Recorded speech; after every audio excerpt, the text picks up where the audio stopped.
राधे राधे। जैसा मैं आपको भक्ति के रूपों से अवगत करवा रही हूँ, भागवत जी में कैसे प्रवेश किया जाए भक्ति के रूप में। तो भक्ति की मैंने आपको पिछले एपिसोड में बताया था कि भक्ति के रूप भी अनेक अनेक है। जैसे भगवान के रूप अनेक है, ये सृष्टि के रंग अलग हैं, अलग अलग रूप में मानव है, अलग अलग रूप में जीव है। ये संसार ही कितने रंगों से बना हुआ है। पृथ्वी है, आकाश है, वायु है, और नदी है, नाले हैं, पेड़ हैं, पौधे हैं। तो ऐसे ही भक्ति भी है। भक्ति भी, जब तक भक्ति ही नहीं होगी तो हम भागवत में कैसे प्रवेश करेंगे? क्योंकि भक्ति जवान ही नहीं, बुढ़ी हो जाएगी, और ज्ञान और वैराग्य बुढ़े हो जाएंगे, तो भक्ति के बिगर हम जी ही नहीं पाएंगे। क्योंकि इसका वर्णन तो भागवत में भी है कि जब भक्ति वृंदावन आई थी तब वो जवान हुई थी, वृंदावन में आते ही।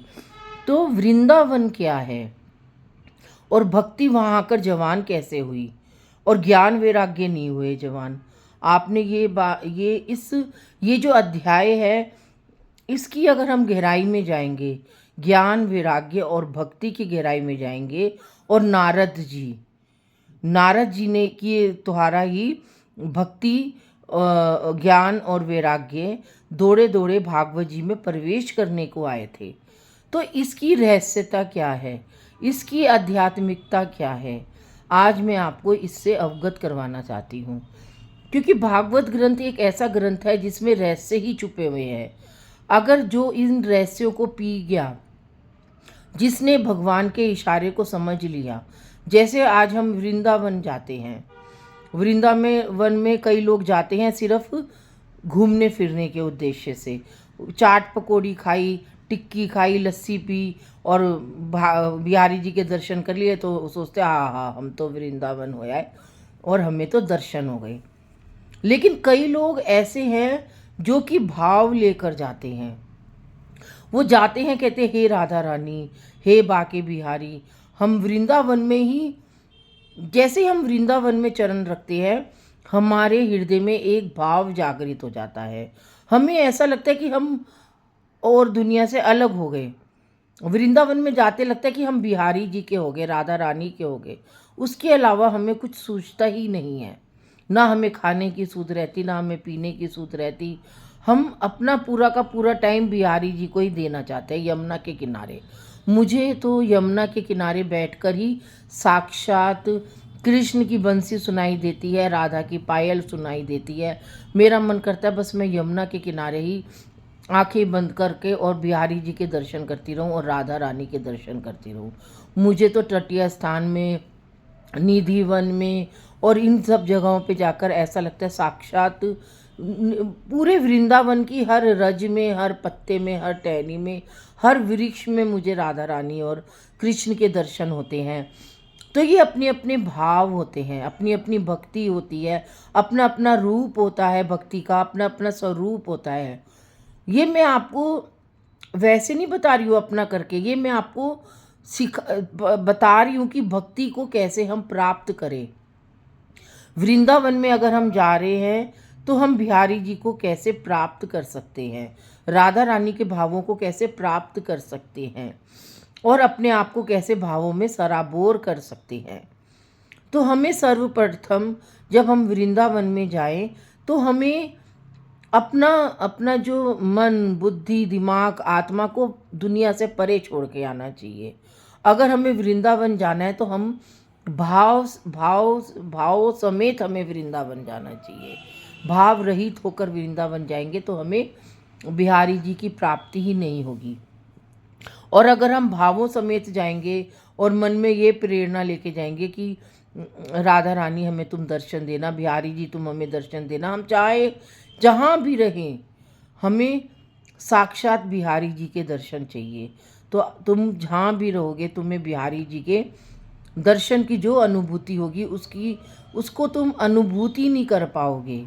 उसको तुम अपनी ज़िंदगी भर वो तुम्हारे लिए प्रेरणा बन के रह जाएगा। जो जब भी तुम्हें दर्शन होंगे अपने आप में ही बिहारी जी के, राधा रानी के, तो वो तुम्हारे लिए एक हृदय में एक मिसाल बन के रहेंगे। और उस हृदय की जो अनुभूति है, अनुकंपा है, पराकाष्ठा है उस भक्ति की, उस भाव की, ये नहीं कि एक ही बार अगर तुम्हें वो भाव मिल गए तो तुम्हें हमेशा नहीं मिलेंगे, वो फिर हमेशा ही मिलेंगे।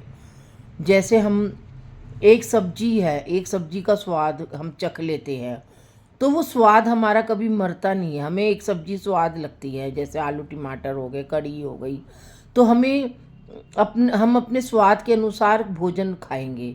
अगर किसी ने हमें बेस्वाद खाना दे दिया या हमारी पसंद का खाना नहीं दिया तो हम उसको चखेंगे ही नहीं पाएंगे। तो ऐसे बिहारी जी हैं। बिहारी जी को हम भाव परोसेंगे, उनके मन के मुताबिक अपने भावों से उनको ध्याएंगे, उनको प्रेम करेंगे, उनको पूजेंगे, तभी तो वो हमें अपना प्रिय सखा मानेंगे या हमें अपने संरक्षण में संरक्षित रखेंगे। तो बिहारी जी को जब तक हम अपने अंदर के भावों को प्रकट ही नहीं करेंगे, अपने अंदर की भक्ति को बाहर ही नहीं निकालेंगे, तो वो हमें कैसे अपनी प्रेम का हमें स्वाद चखाएंगे। राधा रानी कैसे अपने प्रेम के आलिंगन में हमें तृप्त करेगी। क्योंकि ये जो भाव हैं, ये परमात्मा हमें इशारा देता है। आज मैं जो भी आपके सामने ये भाव प्रकट कर रही हूँ या जो भी बता रही हूँ, ये मैंने पहले से कोई तैयारी नहीं कर रखी।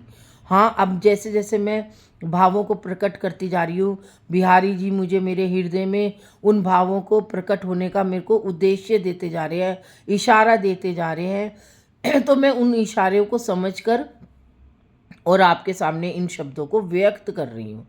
जैसे अभी मैंने आपको व्यक्त किया कि हम खाना खाते हैं तो अपनी पसंद का खाते हैं, बिहारी जी हैं, बिहारी जी को अपने भावों से, तो ये सब मेरे को अभी मिला है, इंस्टेंट मिला है।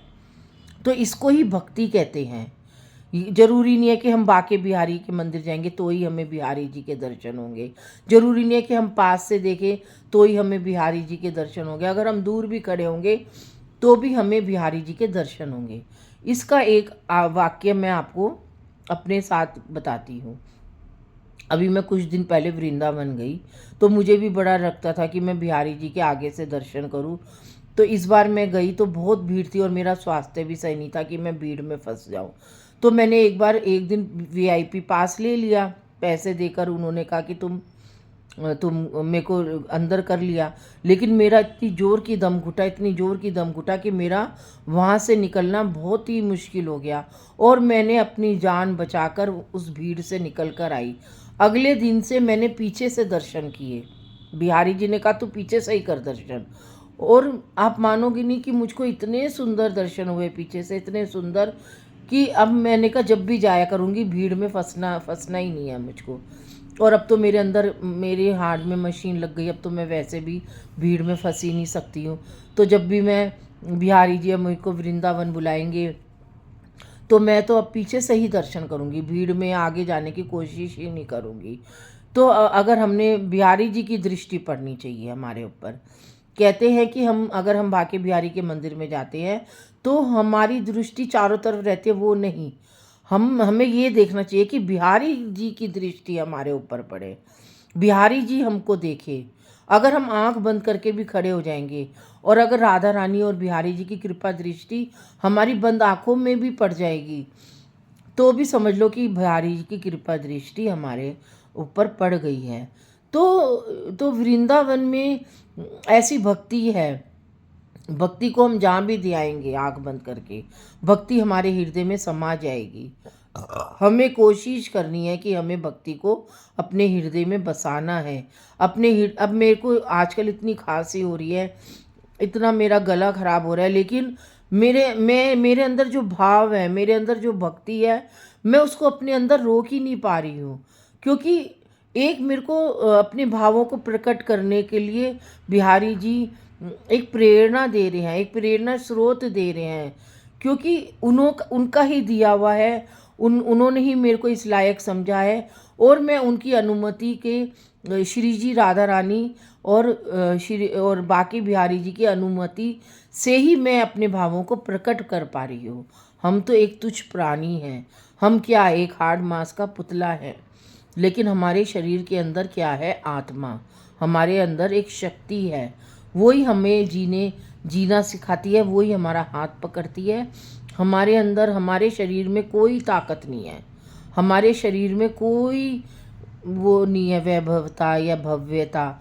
हमारे अंदर जो आत्मा है उसके अंदर है, वही हमें प्रेरणा देती है, वही हमें अपने भावों को प्रकट करने की शक्ति देती है, वही हमें शब्द देती है, वही भावों का संचार करती है, वही भक्ति का संचार करती है और हमारे हृदय में भक्ति को प्रभावित करती है और प्रकाशित करती है।